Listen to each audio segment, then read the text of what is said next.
Telugu Desam party వ్యవస్థాపకులు మాజీ ముఖ్యమంత్రి వర్యులు స్వర్గీయ నందమూరి తారక రామారావు గారి 29వ వర్ధంతిని జగ్గంపేట తెలుగుదేశం పార్టీ కార్యాలయంలోను జగ్గంపేట సెంటర్లో గల ఎన్టీఆర్ స్మారక మందిరం వద్ద నిర్వహించారు. జగ్గంపేట నియోజకవర్గం తెలుగుదేశం పార్టీ ఆధ్వర్యంలో జరిగిన ఈ కార్యక్రమంలో జగ్గంపేట శాసనసభ్యులు టీటీడీ బోర్డు సభ్యులు జ్యోతుల నెహ్రూ ముఖ్య అతిథిగా హాజరయ్యారు. ముందుగా పార్టీ కార్యాలయంలోని ఎన్టీఆర్ విగ్రహానికి టీడీపీ నాయకులు, కార్యకర్తలు, అభిమానులు పాల్గొని పూలమాలలు వేసి నివాళులర్పించారు. అనంతరం స్థానిక జగ్గంపేట సెంటర్ వద్ద ఉన్న ఎన్టీఆర్ విగ్రహం వద్దకు వెళ్లి పూలమాలలు వేసి నివాళులర్పించారు. అనంతరం పేదలకు అన్నదానం నిర్వహించారు. అందరితో పాటు ఎమ్మెల్యే జ్యోతుల నెహ్రూ ఎన్టీఆర్ విగ్రహం వద్ద కూర్చొని భోజనం చేశారు. ఈ సందర్భంగా ఎమ్మెల్యే మాట్లాడుతూ తెలుగువారి ఆత్మగౌరవాన్ని ప్రపంచ నలుమూలల చాటు చెప్పిన మహానీయుడు ఎన్టీఆర్ అన్నారు. రాష్ట్రానికి ఆయన చేసిన సేవలు చిరస్మరణీయమని కొనియాడారు. తెలుగుదేశం పార్టీ స్థాపించిన 9 నెలలలోనే అధికారంలోకి వచ్చిన మహానాయకుడు ఎన్టీఆర్ అన్నారు. ముసలి వారికి భర్త చనిపోయిన అక్క చెల్లెమ్మలకు పెన్షన్ పథకాన్ని తీసుకువచ్చిన మొట్టమొదటి ముఖ్యమంత్రి ఎన్టీఆర్ అన్నారు. మహిళలకు ఆస్తిలో హక్కు, స్థానిక సంస్థల ఎన్నికల్లో మహిళా రిజర్వేషన్ వంటి అనేక సంస్కరణలు తీసుకువచ్చారన్నారు. సమాజమే దేవాలయం, ప్రజలే దేవులు అని ఎన్టీఆర్ విశ్వసించిన సిద్ధాంతాన్ని ప్రతి ఒక్కరూ పాటించాలన్నారు.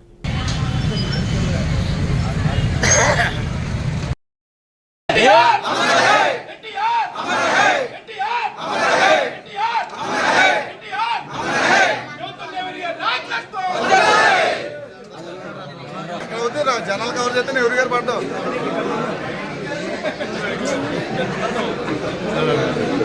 అప్పుడు ఆపందరా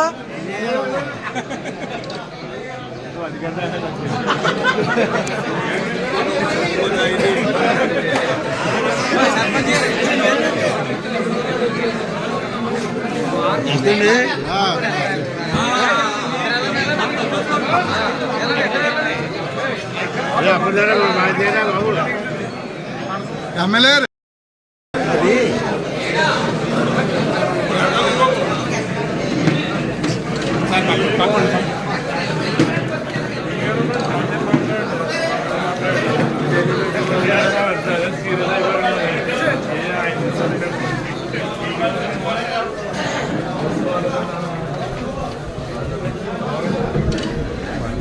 ఓకే ఓకే ఓకే నీ బాధ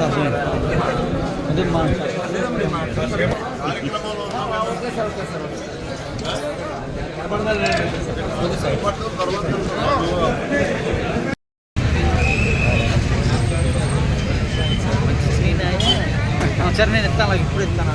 ఆరు నేను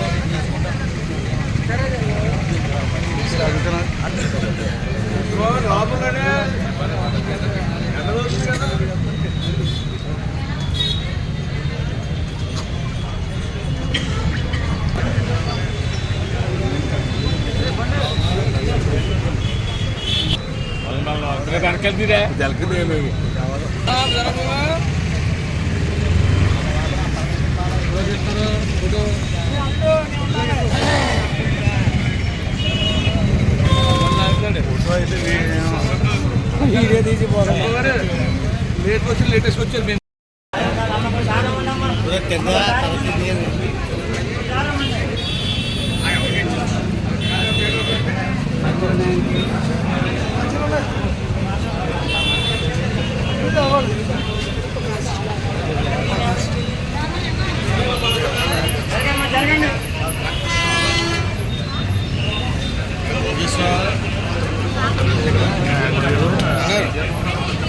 రాసుకోరా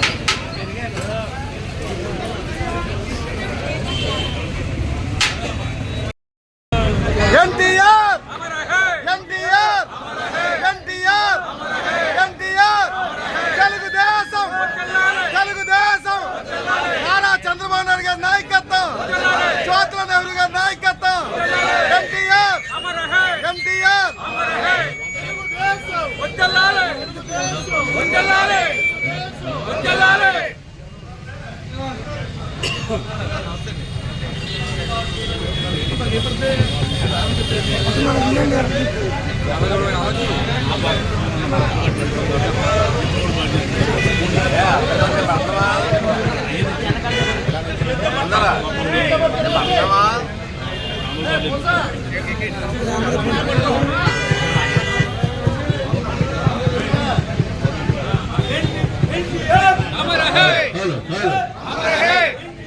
अमर है అని చెప్పేసి మరి మాట ఇచ్చినటువంటి పరిస్థితి ఉంది. అదే ఏదైతే హాస్పిటల్, మల్టీనేషనల్ హాస్పిటల్ ప్రతి సామాన్యుడికి ప్రతి వైద్యం అందుబాటులోకి వచ్చేటటువంటి విధంగా మన దగ్గర ప్రారంభించుకోవాలనేటటువంటి ఒక ప్రయత్నం చేస్తున్నాం. దాని మీద కూడా ప్రాజెక్ట్ రిపోర్ట్ తయారు చేశాం. దాన్ని కూడా నేను చంద్రబాబు నాయుడు గారికి ఇచ్చాను. అయితే ఆయన చూడడానికి టైం లేని పరిస్థితుల్లో దీన్ని మళ్ళీ మనం ఒకసారి కూర్చొని ఖచ్చితంగా మాత్రం దీన్ని ఇవ్వడం జరుగుతుంది నీకు అని చెప్పేసి PPA పద్ధతిని ఏర్పాటు చేయి దీన్ని అని చెప్పి ఆయన చెప్పడం, సలహా ఇవ్వడం కూడా జరిగింది. అంతేకాకుండా మరి మనం అసలు ఇండస్ట్రీస్ పెట్టుకుని చేయడానికి కూడా ప్రాజెక్ట్ రిపోర్ట్ని నేను చంద్రబాబు నాయుడు గారికి ఇవ్వడం జరిగింది. దాని మీద కూడా ఆయన చాలా సంతోషించాడు. దీన్ని ఇమీడియట్ గా ముందు ఇండస్ట్రియల్ పార్క్ గా డిక్లేర్ చేద్దాం. అక్కడ ఉన్నటువంటి రిపోర్ట్ పంపించినట్టు దాని మీద యాక్షన్ తీసుకుంటామని కూడా చెప్పడం జరిగింది. ఇలా అంచెలంచెలుగా ఈ కార్యక్రమాలన్నింటినీ చేసుకుంటూ ప్రజా ఉపయోగమే కాదు, దైవ సహాయం కూడా కావాలి. దేవుని యొక్క ఆశీస్సులు మనకు ఉండాలి అనుకున్నప్పుడు మన నియోజకవర్గంలో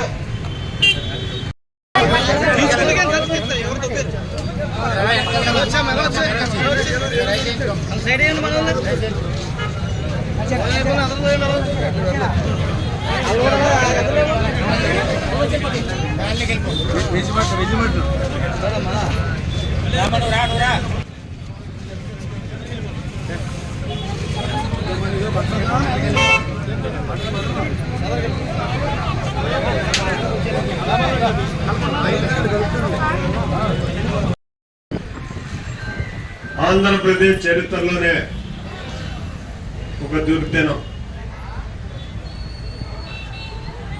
ఒక మహా వ్యక్తి అసూలు బాసినటువంటి రోజు. ఆయన ఒక వ్యక్తిగా కాకుండా శక్తిగా యావత్ ఆంధ్ర రాష్ట్రంలోనే రాజకీయ విప్లవాన్ని తీసుకొచ్చాడు. కొన్ని కుటుంబాలకే రాజకీయం పరిమితమై ఉండేటటువంటి ఆ రోజుల్లో సామాన్యులను కూడా రాజకీయ నాయకులుగా తయారు చేసి ఆనాడు ఊహించినటువంటి పరిస్థితుల్లో అతి సామాన్యుల్ని, ఏమాత్రం రాజకీయ అనుభవం లేనటువంటి వ్యక్తుల్ని మంత్రులుగా చేసి తన పరిపాలన ఒక సుపరిపాలన చేశాడు. రాజకీయంగా ఏ రకంగా ఆయన పేరెనుక గలితే కళాకారుడిగా ఆయన ఏం పాత్ర లేదు. ఆయన ఒక కళామాతల్ని ముద్దు బిడ్డగా యావత్ ఆంధ్రదేశాన్నే కాకుండా యావత్ ప్రపంచాన్నే ఉరువు తొలగించినటువంటి మహోన్నతమైనటువంటి నటుడు. ఇటు రాజకీయంగాను అటు కళాకారుడుగాను ఈ రెండింటినీ మేళవించుకుని ఈ సమాజంలో ఒక సామాజిక విప్లవకారుడిగా ఆయన పాత్ర నిర్వహించినటువంటి పరిస్థితి. నాకు అప్పలరాజు గారు చెప్పారు, పద్మనాభ గారు చెప్పారు, అభివృద్ధి అన్నది సామాన్యుడికి చేరువుకు రావడం అన్నది ఎన్టీఆర్ ఆవిర్భవించినటువంటి తెలుగుదేశం పార్టీ ద్వారానే సామాన్యుడి చేరువుకి అభివృద్ధి సంక్షేమం వచ్చినటువంటి పరిస్థితి. వయోవృద్ధులకి పెన్షన్,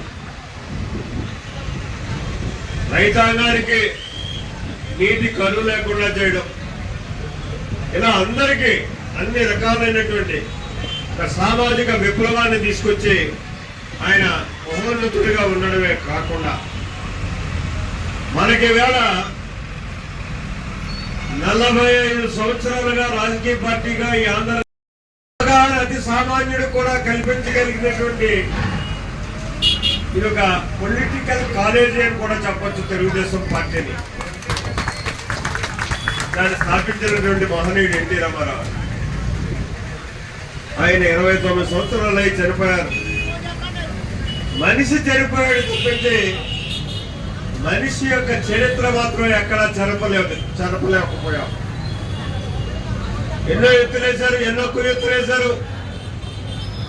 కానీ ఆయన ప్రజా హృదయాల్లో ఇవాళకి కూడా చాలా స్థిరస్థాయిగా ఉన్నారు.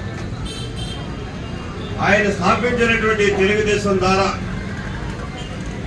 ఇవాళ మనం చూసుకున్నట్టయితే ఈ రాష్ట్రాన్ని పరిపాలిస్తున్నటువంటి తెలుగుదేశం పార్టీ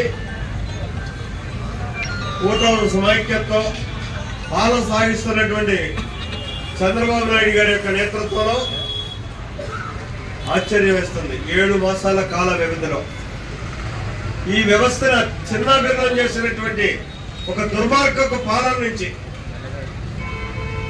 పాలనని గాడిలో పెట్టడమే కాకుండా ఈరోజు ఇది సాధించగలదుమా, మనం ఏం చేయగలుగుతాం అని చెప్పేసి ఒక అనుమానంలో ఉన్నటువంటి పరిస్థితుల్లో తెలుగుదేశం పార్టీ నాయకత్వంలో నందమూరి తారక రామారావు గారి యొక్క ఆశీస్సులతో ఈ ఆంధ్ర రాష్ట్రం ఈవేళ అభివృద్ధి వైపు పరుగులెత్తున్నటువంటి పరిస్థితుల్లో దానికి 3 ఉదాహరణలు. రాష్ట్రానికి రాజధాని లేనటువంటి దుర్మార్గ పాలనలో ఇవాళ మనం రాష్ట్రానికి రాజధాని నిర్మాణం చేసుకోవడం మొదలుపెట్టాం. 15,000 కోట్ల రూపాయలు ఒక్కసారిగా కేంద్ర ప్రభుత్వం నుంచి ఇవాళ మనం రాష్ట్ర రాజధాని నిర్మాణం కోసం తెచ్చుకున్నాం.